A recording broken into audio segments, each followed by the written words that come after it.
तो hello guys, welcome back to my YouTube channel Awadhesh branded classes में आप लोगों का फिर से एक बार स्वागत है। आज हम लाए हैं कक्षा 10 हिंदी का वायरल पेपर यूपी बोर्ड का। तो हम इसमें देखें क्या लिखा है। हिंदी कोड है पेपर का 801 बीबीए। समय दिया हुआ है 3 घंटे 15 मिनट। ये देखिए, खंड आ है, खंड बा है। तो आज हम लोग देख रहे हैं ये वाला खंड आ। खंड आ में दिए हुए हैं 20 विकल्प।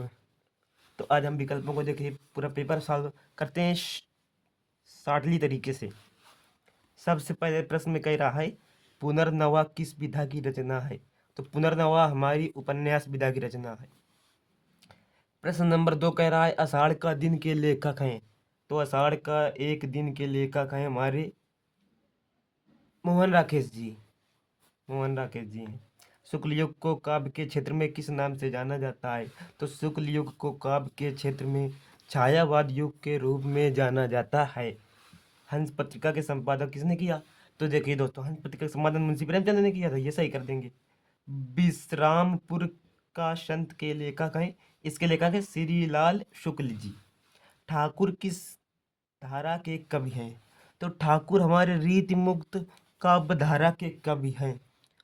तार सप्तक में संकलित कवियों की संख्या। तार सप्तक में जो संकलित कवि हैं वो हैं हमारे 5। रामचंद्रिका किस काल का महाकाव्य है। तो रामचंद्रिका भक्ति काल का महाकाव्य है। सुमित्रानंद पंत की रचना है। तो सुमित्रानंद पंत की रचना जो है वो है पल्लव। कलम का सिपाही अमृत राय की एक जीवनी है। ये तो आप लोगों को पता ही होगा। शांत रस का स्थायी भाव। तो शांत रस का स्थायी भाव निर्वेद होता है। करुण रस का शोक होता है। करुण रस का शोक। अभास रस का हर्ष होता है। कनक कनक ते सौगुनी में अलंकार है।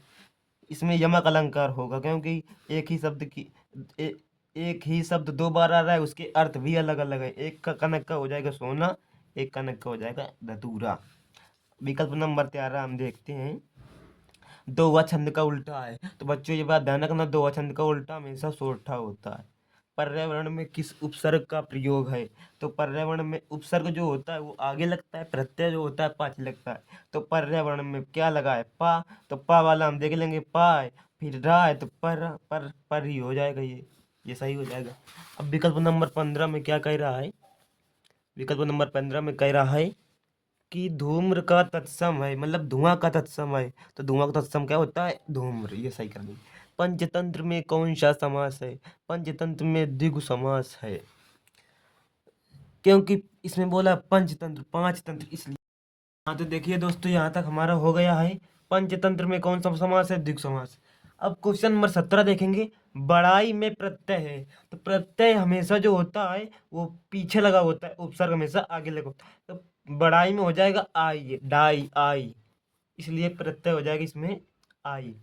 निम्नलिखित में से कौन सा पर्याय नहीं है। तो इसमें हो जाएगा बी नंबर, निशाकर। क्योंकि सच, सुधाकर, निशाकर ये सब पर्यायवाची हैं।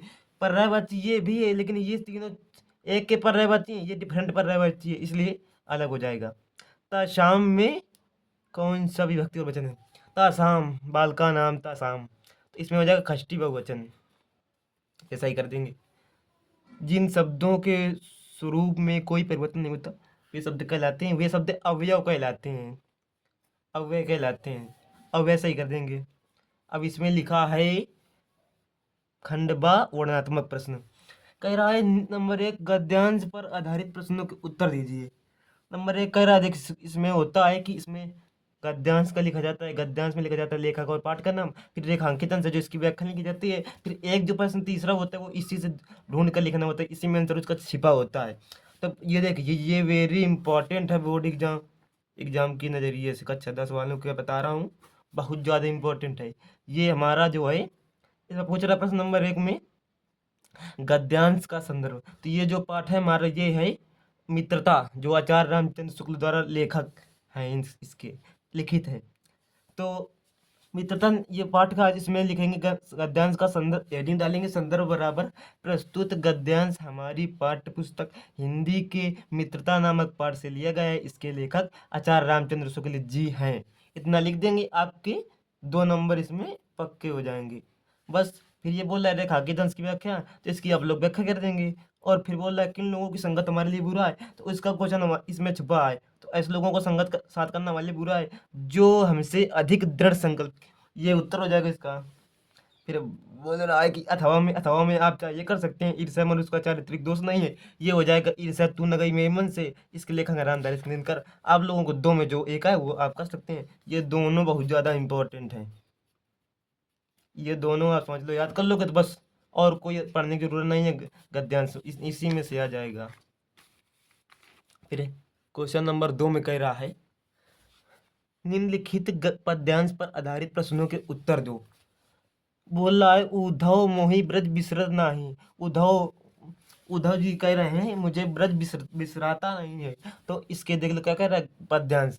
तो इसके जो लेखक हैं वो सूरदास जी हैं। ये पद नामक पाठ से, सूरदास का जो एक पद है 10 में, उससे लिया गया है।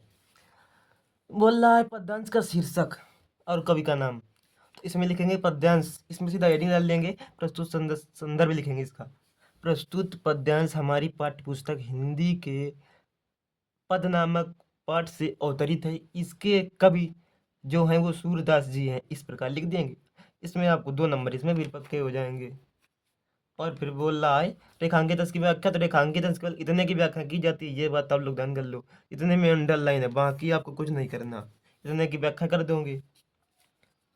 जैसे ये बोल रहा है गोपी ग्वाल बाल संग खेलते हैं। तो गोपी जो है कन्हैया जी ग्वाल बालों के साथ खेलते हैं और सभी दिन हंसते और बिसराते हैं।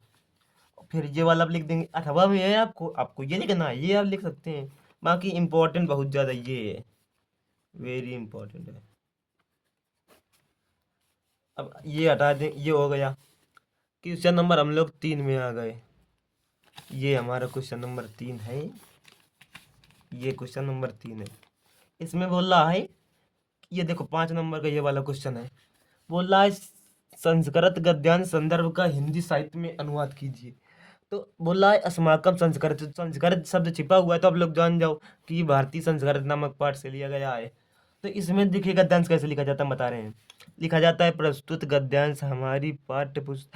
संस्कृत गद्यांश हमारी पाठ्य पुस्तक संस्कृत के भारतीय संस्कृत नामक पाठ से लिया गया है।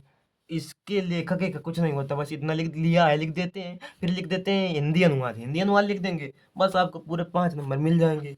ये दोनों। फिर अथवा वाला करना चाहो अथवा वाला, 2 में से एक कर सकते हो। बोल रहा है इयम नगरी विविध धर्माणाम संगम स्थली, मतलब कि ये वाराणसी नामक पाठ से आपको ये करना, ये कर सकते हो। बाकी ये दोनों मिला के आपकी बहुत ज़्यादा इम्पोर्टेंट है। ठीक, आप 2 में से जो आए वो कर सकते हैं आसानी से। बाकी आप यही 2 याद कर लोगे तो और कुछ पढ़ने की जरूरत नहीं है। ये संस्कृत में और वो गद्यांश में, समझ लीजिए। फिर देखिए संस्कृत गद्यांश हो गया, अब संस्कृत पद्यांश में आ जाते हैं। इसमें बोल रहा है क्वेश्चन नंबर 4 में मान हिता प्रिया भवती क्रोधा हिता सोचती काम हित्वार्थवान भवती लोभा हित्वा सुखी भवेति। तो ये हमारे जो है ये सुभाष रचनानी नामक पाठ से लिया गया है। इसमें बोल रहा है, बोल रहा है कि इसकी व्याख्या करना है। इसकी व्याख्या आप लोग कर सकते हो, अथवा अगर आप इसकी व्याख्या करना चाहते हो तो आप इसकी व्याख्या करते। ऐसे ही ये सुभाष सर्वेवंश सुखिनः सर्वे सन्तु निरामया, ये हमारा भारतीय संस्कृत नामक पाठ से लिया गया है। ऐसे सभी लोग सुखी हुए, सभी लोग निरोगी हुए, सभी लोग दुख को भोगे, सभी लोग दुख से भागी बने, ऐसा इसका अर्थ है। बस आप लोग लिख सकते हो, कुछ कठिन नहीं है। फिर ये बोला अपने पठित खंड काव्य के आधार पर दिए गए प्रश्नों में से किसी एक प्रश्न का उत्तर दीजिए। तो ये आप आसानी से लिख सकते हैं, आपके जो जिले में आता हो। बाकी जिस बच्चे को नहीं पता कि हमारे जिले में कौन सा खंड काव्य आता है, तो हम उसको कमेंट में प्रश्न कर दिया, हम उसको तुरंत रिप्लाई दे देंगे कौन से जिले में कौन सा खंड काव्य आता है। तो उसको कोई दिक्कत ना मिल पाए, क्योंकि एक ही खंड काव्य लिखा जाता है। ये हर पूरी यूपी खाती रही पूरे जितने खंड काव्य हैं। तो आप लोगों को सारे नहीं लिखने, केवल एक लिखना है जो आपके। अब क्वेश्चन नंबर 6 में आ जाओ। कह रहा है कि किन्हीं एक का जीवन परिचय देते हुए प्रमुख रचना का उल्लेख लिखिए। तो इसमें से देखिए 3 लिखे हैं, भगवत शरण उपाध्याय, डॉक्टर राजेंद्र प्रसाद, डॉक्टर रामधारी सिंह। तो आप इनमें से केवल एक लिखना होता है। एक में से जैसे देखिए डॉक्टर राजेंद्र प्रसाद का आप लोग लिख दो बस। इसमें से एक जयशंकर प्रसाद का इंपॉर्टेंट है। आप लोग अगर जयशंकर प्रसाद का याद कर लेते हो और राजेंद्र प्रसाद का याद कर लेते हो तो आपको और कुछ पढ़ने की ज़रूरत नहीं है। अगर बिल्कुल सिर्फ दिक्कत नहीं चाहते हो तो एक आचार्य जी का याद कर लो, आचार्य रामचंद्र शुक्ल का। अगर आप ये तीनों याद कर लेते हो तो आपको जीवन परिचय बिल्कुल कहीं नहीं भाग के जाने वाला। इसी से फंसेगा समझ लो, अगर ये तीन जीवन परिचय याद कर लिए तो। एक ये याद कर लो, एक ये अगर तीन आपने याद कर लिया जीवन परिचय में कोई दिक्कत नहीं है। अब आ जाते हैं खंड बा में, खंड खा में। इसमें बोल रहा है कि कवियों में से किसी एक का जीवन परिचय। तो गोस्वामी तुलसीदास का आप लोग याद कर लो, एक याद कर लो सूरदास का।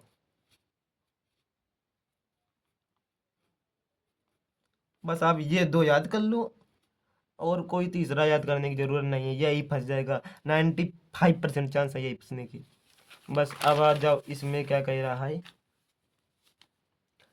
इसमें कह रहा है कि अपने निवास स्थान में होले में समुचित साफ सफाई के लिए अपने उत्तराधिकारी को पत्र लिखिए। हाँ, तो ये पत्र आप लोग याद कर लेना, ये भी इम्पोर्टेंट है। पत्र तो आप लोग आसानी से लिख सकते हैं, कोई बड़ी बात नहीं है। ये तो आप लोगों को अच्छे से सिखाया जाता है कि स्कूल में छुट्टी मांगने के लिए पत्र कैसे। पत्र सारे सेम होते हैं, बस जो भाषा होती है भाषा चेंज होती है, बस लिखने का तरीका वही होता है। जो जिसके लिए कई वही भाषा प्रयोग की जाती है। और बोल रहा है कि अपने विद्यालय के प्रधान जब शुल्क माफी के लिए प्रथम, ये वाला इम्पोर्टेंट है। ये दोनों वैसे तो इम्पोर्टेंट है बोर्ड एग्जाम के नज़रिए से। ये दोनों आप लोग याद कर लो बस, और कुछ पढ़ने की जरूरत नहीं है। ऐसे बोल रहा है दो प्रश्नों में क्वेश्चन नंबर 9 में कह रहा है कि नहीं, दो प्रश्नों में से संस्कृत के प्रश्नों में से उत्तर दीजिए। भारतीय संस्कृति का विशेषता अस्ति। तो भारतीय संस्कृति में किसकी विशेषता है? तो भारतीय संस्कृति में विविध धर्माणाम विशेषता, बहुत से धर्मों की विशेषता है। मरणम मंगलम कुत्र बहुत ही, कहाँ पर मरना मंगलकारी होता है? तो वो वाराणसी में मरना मंगलकारी है। फिर अलग चंद्र वाला आए, इन्होंने वो युद्ध किया था, ये लिखना चाहो ये लिख दो। आपको चार में से दो मात्र लिखने हैं, जो आते हो आपको। ऐसे बोल रहा है असंतोष, असंतोषेण का वर्धते। तो असंतोषेण तृष्णा वर्धते, मतलब कि तृष्णा, तृष्णा से वर्धते, इसका आंसर हो जाएगा। आप किसी दो आ रहे हो आप वो लिख सकते हो। बाकी इसका कोई इंपॉर्टेंट क्वेश्चन ये बहुत ज्यादा, ये repeated question, most repeated question, ये बहुत पूछा जाता है। फिर आ गया देखिए निबंध, क्वेश्चन नंबर 10। ये आपको सबसे ज्यादा नंबर देने वाला है। पूरे पेपर के अंदर 7 नंबर आपके पक्के होंगे सीधा। बोल रहा है कि जल संरक्षण, मेरी पुस्तक पर्यावरण। तो आप लोग देखिए इसमें से कौन सा आप लोग याद करेंगे। ये वाला याद कर लें, केवल ये, और एक याद कर लें जनसंख्या वाला, एक जनसंख्या वाला याद कर लें, एक याद कर लें बेरोजगारी का, बस।